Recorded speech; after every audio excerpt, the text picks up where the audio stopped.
प्रशिक्षु पुलिसकर्मी को अब बहुत पछतावा है। उसकी कार का अभी अभी पुल पर एक्सीडेंट हुआ था। उसका भाई पैसेंजर सीट पर झुका हुआ था। यह देखकर कि लोग और कार ऊंचाई से गिरने वाले थे, उनके पास कोई रास्ता नहीं था। अंत में दुर्घटना में उसके भाई की मृत्यु हो गई। कार दुर्घटना के कारण ज्यूक्सिउ अंधी भी हो गई। भविष्य में वह केवल अपने गाइड कुत्ते पर ही निर्भर रह सकती है। पिछले 3 वर्षों से ज्यूक्सिउ बहाली के बारे में सोच रही थी, इस उम्मीद में कि पुलिस बल उसे नागरिक कार्य करने देगा, लेकिन उसे स्कूल अधिकारी ने अस्वीकार कर दिया था। यह पता चला कि उसने काम पर बिना अनुमति के अपना पद छोड़ दिया और अपने अनुपस्थित भाई को बाहर से ढूंढ लिया। अपने शरारती भाई को अनुशासित करने के लिए ज्यूक्सिउ ने एक प्रशिक्षु पुलिस अधिकारी के रूप में हथकड़ी का इस्तेमाल किया, लेकिन कार चलाते समय शरारती भाई ने चाबी छीनने की कोशिश की, जिससे अंतः घटना हुई। अब उसे लगा कि उसे फिर कभी अपराधियों से बात करने का अवसर नहीं मिलेगा, लेकिन ज्यूक्सिउ ने उसे खोजने की पहल की। इस दिन ज्यूक्सिउ बिना गाइड डॉग के बाहर गई थी। जब वह रात में घर लौटी तो उसे भारी बारिश का सामना करना पड़ा और वह केवल एक टैक्सी बुला सकती थी। काफी देर इंतजार करने के बाद एक कार उसे लेने आई। ज्यूक्सिउ के कार में बैठने के बाद उसने पाया कि यह कोई साधारण टैक्सी नहीं थी। ड्राइवर ने देखा कि ज्यूक्सिउ अंधी थी और कहा कि वह उससे सामान्य टैक्सी की तरह ही किराया लेगा। उसने कार का तापमान भी बढ़ा दिया।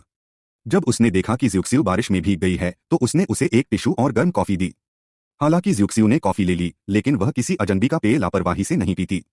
लेकिन जब ड्राइवर ने देखा कि उसने इसे नहीं पिया है तो उसने बोतल का ढक्कन खोलने में मदद करने की पहल की। यह कदम बहुत अजीब था। ज्यूक्सिउ ने जोर देकर कहा कि उसे इसकी आवश्यकता नहीं है। अप्रत्याशित रूप से इस समय कार ने एक राहगीर को टक्कर मार दी। चालक कार से उतरा और शांति से जांच की। जिस व्यक्ति को टक्कर लगी थी वह बेहोश हो गया था। ज्यूक्सिउ ने देखा कि कार में कुछ था। कुछ गड़बड़ होने का एहसास होते ही वह तुरंत कार से उतर गई। ड्राइवर जानता था कि सामने वाला देख नहीं सकता, इसलिए उसने झूठ बोला कि उसने सिर्फ एक कुत्ते को टक्कर मारी है। ज्यूक्सिउ को जरा भी यकीन नहीं हुआ क्योंकि उसने विंडशील्ड टूटने की आवाज सुनी और पीड़िता कार की छत से लुढ़क गई। ऐसा तभी होता है जब किसी को टक्कर लगी हो। जैसे ही वह अपने मोबाइल से पुलिस को फोन करने वाली थी, ड्राइवर ने अपना भेड़ का भेष उतार दिया और ज्यूक्सिउ को जबरदस्ती कार में वापस बिठाने की कोशिश की। हालांकि वह एक पूर्व पुलिस अधिकारी थी और एक ही झटके में उसे वश में कर लिया। संयोग से एक कार उनके पीछे से गुजरी। यह देखकर कि मामला बिगड़ रहा है, ड्राइवर ने किसी तरह खुद को छुड़ाया और ज्यूक्सिउ को यहीं छोड़कर भाग गया। एक दयालु राहगीर उसे मामले की रिपोर्ट दर्ज कराने के लिए पुलिस स्टेशन ले गया। ज्यूक्सिउ का विवरण सुनने के बाद पुलिस अधिकारी को यकीन नहीं हुआ कि एक अंधा व्यक्ति एक्सीडेंट का गवाह होगा। कुछ बातों के बाद उसने उन्हें भगा दिया। इसी दौरान दृश्य बदल गया और पीड़िता को ड्राइवर घर ले गया था। लड़की ने मदद के लिए जिसे भी पुकारा, सामने वाला उसे बस उदासीनता से देखता रहा। उसके बगल में एक महिला की लाश पड़ी थी। पता चला कि ड्राइवर एक विकृत हत्यारा था। वह महिला की लाश उस कॉलेज छात्रा की थी जो कुछ समय पहले गायब हो गई थी। उसके पीछे मेज पर एक नोटबुक रखी थी जो ज्यूक्सिउ कार में छोड़ गई थी। उसने ज्यूक्सिउ के संपर्क की जानकारी थी। अगले दिन पुलिस ने ज्यूक्सिउ को ढूंढने की पहल की क्योंकि उन्हें एक और गुमशुदगी का मामला मिला था और उन्हें लगा कि वेई, जो कि इस मामले का प्रभारी था, ज्यूक्सिउ के साथ बस नियमित काम कर रहा था। यह सोचकर कि एक अंधा व्यक्ति क्या कुछ सुराग दे सकता है, उसने लापरवाही से कुछ सवाल पूछे। अप्रत्याशित रूप से, हालांकि ज्यूक्सिउ देख नहीं सकती थी, उसकी अन्य इंद्रियां अधिक संवेदनशील हो गईं। थोड़ी ही देर बाद वह आवाज और अन्य स्थितियों से वेई की ऊंचाई, शरीर के आकार और उम्र का अंदाजा लगाने में सक्षम हो गई और यहां तक कि उसने दोपहर के भोजन में क्या खाया था उसकी गंध भी सूंघने लगी। वेई को आखिरकार एहसास हुआ कि इस मामले में ज्यूक्सिउ बहुत मददगार थी। उसके बाद उन्होंने घटना के बारे में ज्यूक्सिउ के विवरण को ध्यान से सुना। संदिग्ध की उपस्थिति के अलावा ज्यूक्सिउ को कार में कीटाणुनाशक की भी गंध आई। कार की सीटें चमड़े की थीं, जो एक बेहतर मॉडल टैक्सी होनी चाहिए।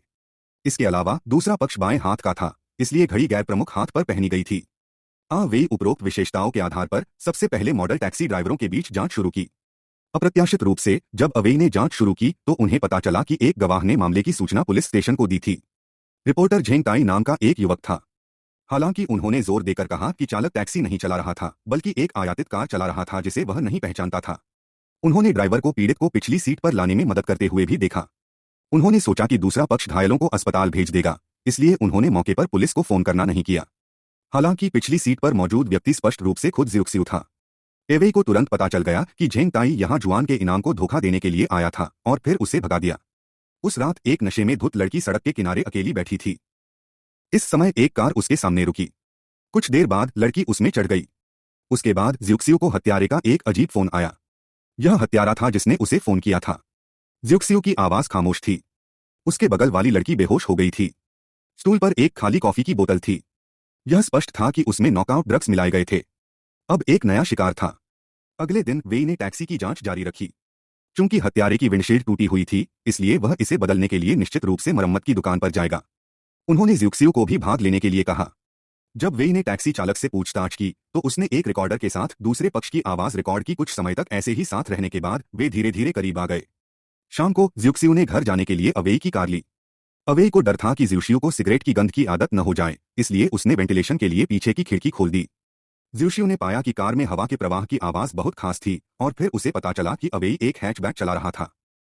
उस रात के विवरण को याद करते हुए उसने हत्यारे की कार में भी इस तरह की हवा के प्रवाह की आवाज महसूस की। ज्यूशियो को एहसास हुआ कि हत्यारा एक 4 पहिया ड्राइव कार चला रहा था, क्योंकि सभी टैक्सियां 3 बॉक्स वाली होती हैं। यह पता चला कि झेंग ताई नाम के युवक ने हत्यारे को देखा था, लेकिन उसने पूरी प्रक्रिया नहीं देखी। इस समय झेंग ताई बहुत गुस्से में था और पुलिस द्वारा जारी किए गए प्रचार आदेश को नष्ट कर रहा था। उसे हत्यारे ने देख लिया था। उसने उसे चुपचाप झेंग ताई का पीछा करते हुए और झेंग ताई और उसके दोस्त के बीच बातचीत पर ध्यान देते हुए देखा। झेंग ताई ने गले लगाया।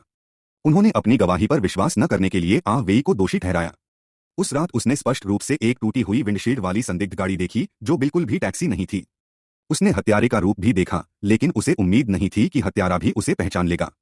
झेंग ताई एक पल के लिए धुंधला हो गया और दूसरे व्यक्ति का चेहरा स्पष्ट रूप से नहीं देख पाया। बस जब हत्यारा उसे चुप कराने के लिए मारने वाला था, तभी एक निवासी कचरा बाहर निकालने के लिए बाहर आया। हत्यारे ने जल्दी से झेंग ताई को कचरे के ढेर में छिपा दिया, यह सोचकर कि वह उससे छुटकारा पाने के लिए वापस आएगा। संयोग से ज्यूक्सिउ ने उसे फोन किया और सेल फोन की घंटी बजने से निवासी को झेंग ताई का पता चल गया। इस कॉल ने उसकी जान भी बचाई। खबर जानने के बाद दोनों अस्पताल पहुंचे। सौभाग्य से झेंग ताई की चोटें गंभीर नहीं थीं। दोषी महसूस करने वाली ज्यूक्सिउ भी उसकी देखभाल कर रही थी। झेंग ताई ने उन्हें अपने छोटे भाई की याद दिला दी, जिसे उन्होंने मार डाला था। ज्यूक्सिउ ने यह भी कहा कि वह हत्यारे की जांच से हट जाएगी। उसे पता चला कि उसकी हर हरकत पर दूसरे पक्ष की नजर है। हत्यारे ने उसे चुप रहने की चेतावनी दी। अगर उसने फिर से जल्दबाजी में काम करने की हिम्मत की तो वह और झेंग ताई दोनों मारे जाएंगे। ज्यूक्सिउ ने फोन काट दिया और तुरंत वेई से संपर्क किया, लेकिन किसी ने फोन का जवाब नहीं दिया। उन्होंने महसूस किया कि झेंग ताई खतरे में हो सकता है और झेंग ताई को छुट्टी देने से रोकने के लिए अस्पताल पहुंची। वेई के आने और सभी की रक्षा करने की प्रतीक्षा कर रही थी, लेकिन झेंग ताई अब उसके साथ कुछ भी नहीं करना चाहता था, इसलिए वह मुड़ा और चला गया।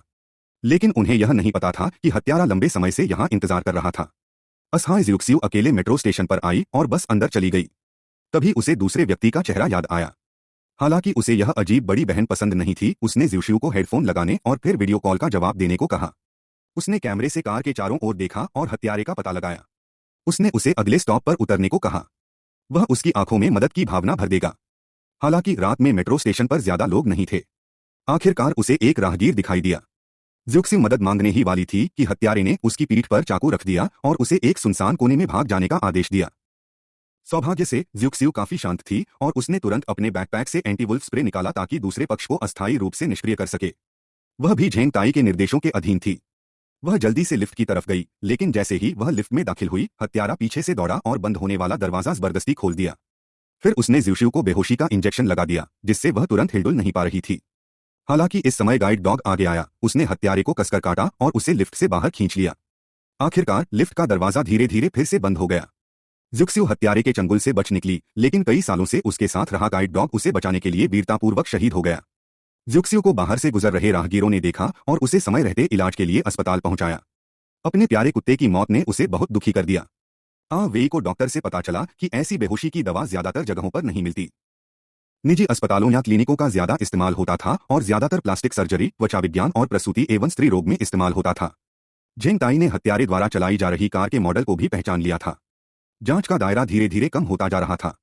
ज्यूक्सिउ और झेंग ताई की सुरक्षा के लिए वेई ने उनके लिए एक अनाथालय में रहने की व्यवस्था की और पुलिस अधिकारियों को उनकी सुरक्षा के लिए भेजा। यह पता चला कि ज्यूक्सिउ और उसका भाई अनाथ थे और इस अनाथालय में पले बढ़े थे। पुलिस द्वारा खोजों और जांच की एक श्रृंखला के बाद वेई को एक निजी प्रसूति और स्त्री रोग अस्पताल की पार्किंग में एक लक्ष्य वाहन मिला। जैसे ही उसने मालिक का नंबर डायल किया, कॉल लटकाए जाने के बाद हत्यारा उसके सामने आ गया। दूसरे पक्ष ने धीरे से कार की चाबी निकाली और संकेत दिया कि उसके बगल वाली कार उसकी है। हालांकि वेई ने देखा कि यह व्यक्ति बाएं हाथ का था। उसके पीछे की कार का नंबर उसी नंबर के समान था जिसे उसने अभी डायल किया था। उन्होंने जल्द ही महसूस किया कि दूसरा पक्ष झूठ बोल रहा है। उन्होंने चुपके से रिकॉर्डर निकाला। हालांकि वेई ने आखिरकार बढ़त हासिल कर ली और दूसरे पक्ष को हथकड़ी लगा दी, लेकिन वह यह भूल गया कि हत्यारा बाएं हाथ का था और आखिरकार ड्यूटी के दौरान मारा गया। हत्यारे ने वेई के मोबाइल फोन से जासूस को संदेश भेजा और उनका स्थान जान लिया। कल्याण गृह आज किसी कार्यक्रम में शामिल होने के लिए बाहर गया हुआ था, इसलिए केवल भाई बहन ही बचे थे। हत्यारा उनका पीछा करने जा रहा था और उनकी सुरक्षा में लगा पुलिस अधिकारी कार में छिपकर टीवी देख रहा था। जैसे ही उसे अपने सामने एक संदिग्ध वाहन दिखाई दिया, हत्यारे ने उसकी तैयारी न होने का फायदा उठाकर उसे मार डाला। फिर वह घर में घुस गया और संगीत से ज्यूक्सियो को आकर्षित किया। झेंग ताई बहादुरी से लड़ने के लिए आगे आया, जिससे ज्यूक्सियो को पुलिस को बुलाने का मौका मिल गया। हालांकि दूसरा पक्ष आखिरकार एक वयस्क था और वह हथियारों के साथ तैयार होकर आया था और बिना कुछ कहे झेंग ताई को चाकू मार दिया। ज्यूक्सियो एक नाजुक पल में थी। उसी पल में उसने गलती से अपना मोबाइल फोन बिस्तर के नीचे गिरा दिया। खुद को बचाने के लिए उसके पास बस एक पेचकस था। उसने चालाकी से पेचकस को पावर सॉकेट में डाला और फिर उस पर पानी डाल दिया, जिससे पूरे कल्याण गृह की बिजली गुल हो गई और हत्यारे के लिए उसे ढूंढना और भी मुश्किल हो गया। अंधेरे में दूसरा पक्ष सचमुच थोड़ा असहज लग रहा था।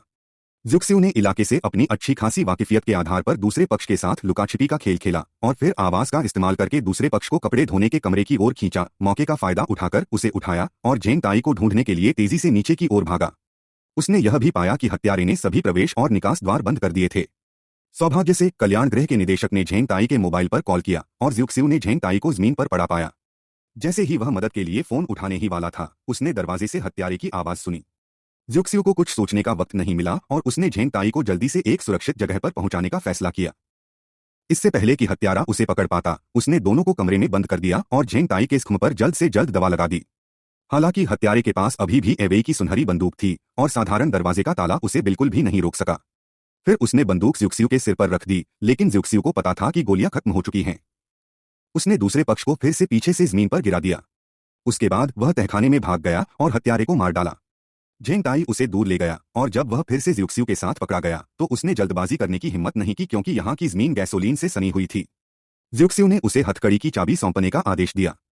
हत्यारे के शरीर में तुरंत आग लग गई और ज्यूक्सियो ने जमीन पर चाबी उठाई और भाग गई। हालांकि आग ने अग्नि सुरक्षा प्रणाली को भी चालू कर दिया। हत्यारा जलकर नहीं मरा और वह फिर से ज्यूक्सियो के साथ पहुंच गया, जिसका पूरा शरीर जल गया था। उसने गुस्से में ज्यूक्सियो पर प्रहार किया, मगर ज्यूक्सियो के पास वापस लड़ने की शक्ति नहीं थी। सौभाग्य से झेंग ताई समय पर जाग गया और उसकी जान बच गई। फिर उसने चाबी से दरवाजे का ताला खोला। जैसे ही वे घर से भागे, हत्यारा फिर से पकड़ा गया और इस बार उसकी बारी थी। जब झेंग ताई को दूसरे पक्ष ने पीटा तो दृश्य उसके भाई की मृत्यु से पहले की स्थिति के समान था। उसे फिर से उठना ही था, चाहे कुछ भी हो। ज्यूक्सियो ने हत्यारे की कार की खिड़की को तोड़ने के लिए एक ड्रिल का इस्तेमाल किया और आवाज ने दूसरे पक्ष को आकर्षित किया। इस समय वह अपने हाथ में अंधे के लिए एक साइड डिस्टेंस मीटर पकड़े हुए था। जिस समय दूसरा पक्ष उसके सामने दौड़ा, उसने ड्रिल को घुमाया और हत्यारा तुरंत जमीन पर गिर गया। पुलिस आखिरकार इस समय आ गई। 1 साल बाद ज्यूक्सियो ने एक पुलिस अधिकारी के रूप में अपनी पहचान फिर से शुरू की। झेंग ताई भी उससे प्रभावित हुए और उन्होंने पुलिस अकादमी के लिए आवेदन करने का फैसला किया।